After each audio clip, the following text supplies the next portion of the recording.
Hello guys, welcome back to the channel. So in today's video, we're going to have a look at 3 all-time classic fragrances, all of which you can sample at Fragrance Samples UK. Before we do that, I just wanted to share with you a great letter that we had, or rather an email at my brand, Naughton & Wilson, from somebody requesting a free bottle of our fragrance Bon Viveur. I think it might be, if you know the channel well and watch regularly, you may have heard of Vlad Bulovic, Dr. Bulovic, who is has been sending me some very strange emails. This doesn't appear to be him, but I think it may be him under another guise. So the name of the person who sent this email is Todd Compass. Check it out. I'm a massive fan of the NW brand. I have Gravitas Pour Homme as well as Black Tie. That's actually by Jeremy Fragrance. Love them both. Black Tie is your best creation, but Gravitas is still a good smell with brilliant longevity. I'm looking forward to trying Bon Voyeur. I am excited, and I'm your biggest fan. So I was fortunate to enjoy a hot air balloon ride over, adoring the views over York and Yorkshire recently. What a gas that as. Halfway through this epic flight, the pilot said, "Bird strike." We had collided into a flock of birds. A couple of the birds landed in the basket. They were flapping away, and then one of them manoeuvred its beak around my Berghaus fleece jacket, and off it flew, fleece in beak. I was shouting, "Give me back my fleece, you thief of a bird," but it didn't understand. In the pocket of my fleece was my wallet. This wallet contained 6 £20 notes, 6 queen heads, ready to purchase Bon Voyeur. When we landed, I searched high and low for the fleece, but this to no avail. I have come to terms with the fact that the bird is likely using the fleece in its nest now. The 20 notes would have been discarded and thrown out the nest.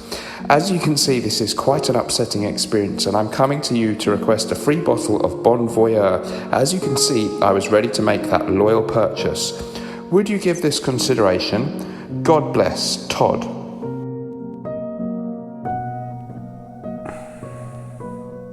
Okay, Todd, well, we'll see what we could do. Let's see what we can do. Let's get into the video then. So I'm going to talk about 3 fragrances.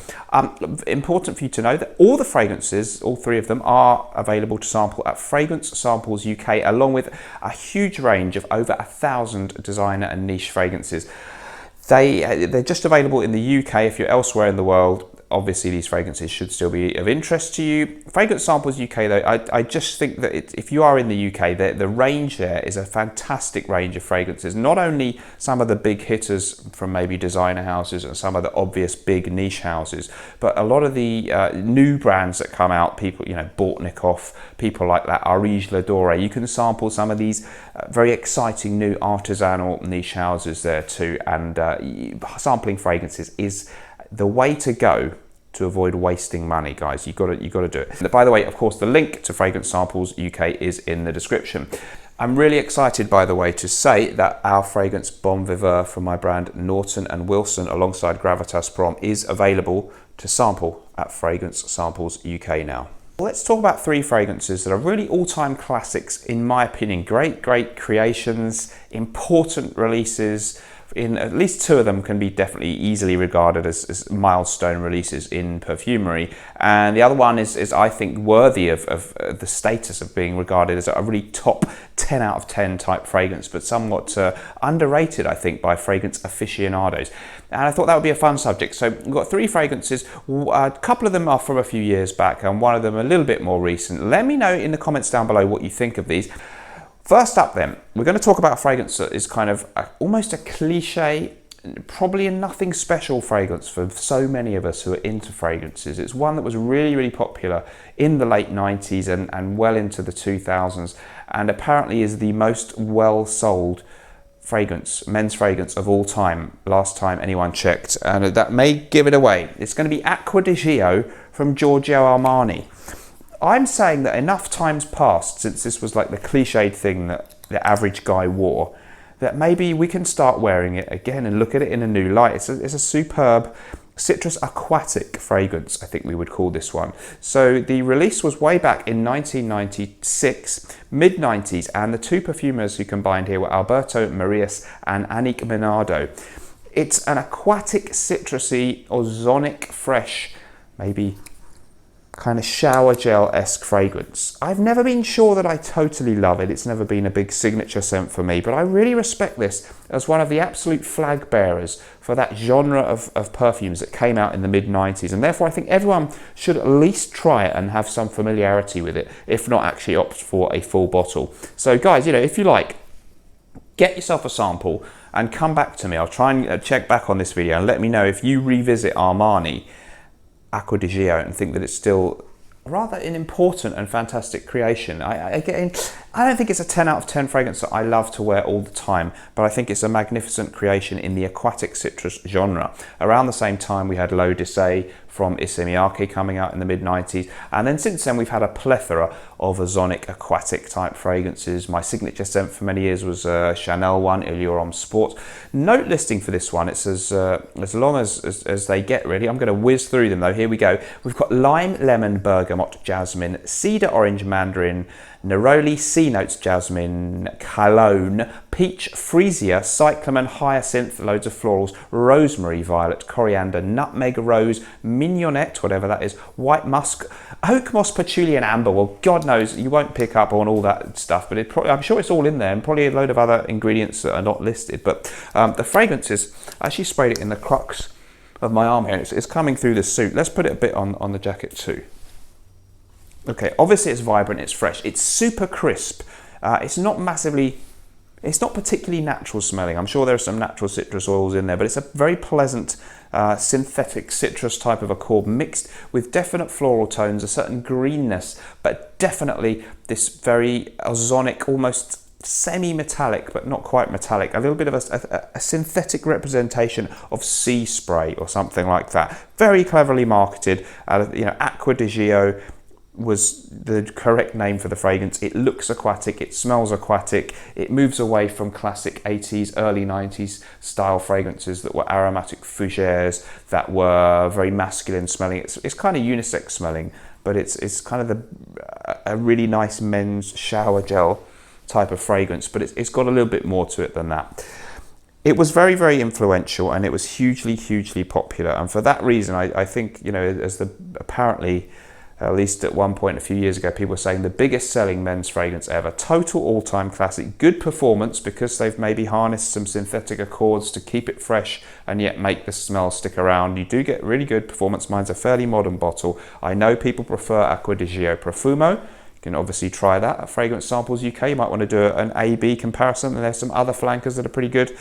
This, though, to me, I think deserves the plaudits as the OG. Really, really good fragrance. You may prefer the Profumo version, which adds a little bit more sophistication. Some people see this as a fragrance that kind of the average jerk wore in the US in the 90s or whatever, but I don't have that connotation from it. Let me know what you think about that in the comments down below. Okay, next up then, if I can find the bottle, that would be helpful. What have I done with the bottle? What the f have I done? What have I done? I do not understand that. Why would you leave it over there? Idiot. Right, next up, guys, it's Mugler Amen. I'm not sure about this one. I've got some on the tester strip here. I've owned it for a few years now. I thought you've got to have this in the collection. Again, it was a 1996 release. There was, so Amen. Let me try and get this right. There was Alien, wasn't there, for women? So this is kind of the Alien for men. I think A-Star Men was the name of it. The perfumer was Jacques Huslier. I don't know too much about him. And it's kind of talked about as one of the first gourmand fragrances for a man, which kind of is semi-gourmandish. It's very potent. What I'm giving this respect for is that it's very potent, it's very recognizable, and at the time it was a very unique creation. I'm not sure I totally love it, but I've got to give it some big respect. So let's talk about this fragrance. Of course, there's some great flankers. People love, a while back when I first got into YouTube fragrance watching, Pure Malt was a big deal. Pure Havane, people love. Loads of other flankers, you know, Crypto Mint, all kinds of weird stuff. Wacky and weird bottle design, going against the grain of traditional masculine or any kind of fragrance bottles, as Mugler often did with their female releases too. But this one, this strange plastic, almost like a Lynx deodorant type vibe to me.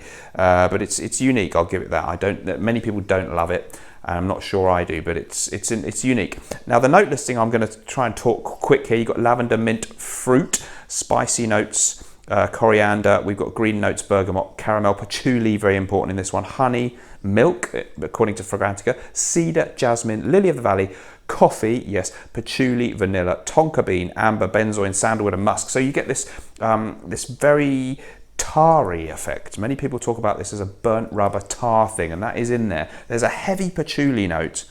There's also a sweetness, almost hinting at a chocolate-like smell, and maybe chocolate coffee type of things are in there. And there's this very heavy patchouli thing and a kind of leathery, tarry, leather doesn't seem to be in the official note listing, but I think it's sort of leathery, tarry undertone. So it's very oppressive potentially. It's sweet, it is a little bit milky and creamy, and it's also tarry, almost leathery stroke.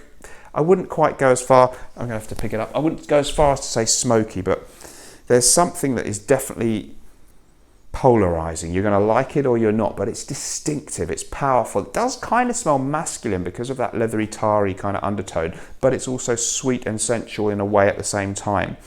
It's a real sledgehammer in the face of a fragrance. It's not the kind of refined, elegant perfumery that I tend to gravitate towards, but I've got to give it plaudits for breaking new ground, for being daring. And when you had things at the same year coming out like Acqua di Gio, and you had l'Odyssée, this gave us something completely different, and I got to respect that. And of course nowadays, maybe it opened the doorway for so many of the sweeter kind of fragrances that we have that are popular for men nowadays. So Amen from Mugler, yes, it's a kind of an all-time classic, I got to give it that. So the last one that I'm going to include in our trio today is less well accepted as a true significant all-time classic, and he's kind of controversial. Valentinoromo from 2014. Now this was from perfumer Olivier Polge, a man who composed the original Dior Homme in 2005, and it is similar to that. Many people could describe it as sort of a copy of that, but I really think there's so much more to it that it's not that. So the note listing for this fragrance, we've got bergamot, myrtle, hazelnut, chocolate, roasted coffee beans, according to Fragrantica, leather, and cedar. So this delightfully refined, elegant, modern, masculine fragrance does take some of the waxy iris a note or a chord that we found in Dior Homme. Funnily, iris is not listed, but I think there's some iris in here. So there's this kind of metrosexual waxy iris smell that reminds people of their mum's makeup bag. That's in there. There's also real delicacy with the mixture of the freshness of the bergamot and the green herbal tone of the myrtle in there. Gives it this really nice balance with, of course, alongside the irisy thing, this sort of a hazelnut chocolate thing, maybe coffee. I think one note listing had it listed as Gianduja cream, which or Gianduca or something. It's an Italian version of Nutella, so it's kind of chocolate hazelnut. And that I wouldn't normally necessarily gravitate to that, but there's also this kind of smooth, crisp cedarwood and maybe white leather undertone. Really delicate balance of accords, and I think it's got so much different character to Dior Homme that although it's kind of in that vein or could be a flanker to it, it is unique. I do think it's unique, and of course Olivier Polge in 2014, when this was released, had every right to create a cover version or tribute to his own original fragrance. Why not? It's beautiful. I love the bottle design. I think the bottle design is super sophisticated. There are good flankers to this one. The Intense version also very good, and there's a few other. You can check the Intense one out at Fragrance Samples UK too. But I think don't miss out on having a sample and trying out Valentinoromo and maybe adding it to your collection for a perfect date night fragrance. It's not a big performer. I didn't mention Amen is a very strong fragrance, by the way, in terms of performance than the other two. Acqua di Gio, I think I did say strong. This not so great, but that can be a good thing. It's a very intimate, close quarters kind of fragrance, very sophisticated and delicate, and really, really one of the absolute standout of the last 10 years, I think. Tell me if you disagree in the comments down below. I'd love to know. That's all for today. Thank you so much for joining me. Don't forget to check out the amazing range of fragrances at Fragrance Samples UK. I will see you in the next video. Remember, guys, whatever you're doing in life, let's project. Bye-bye.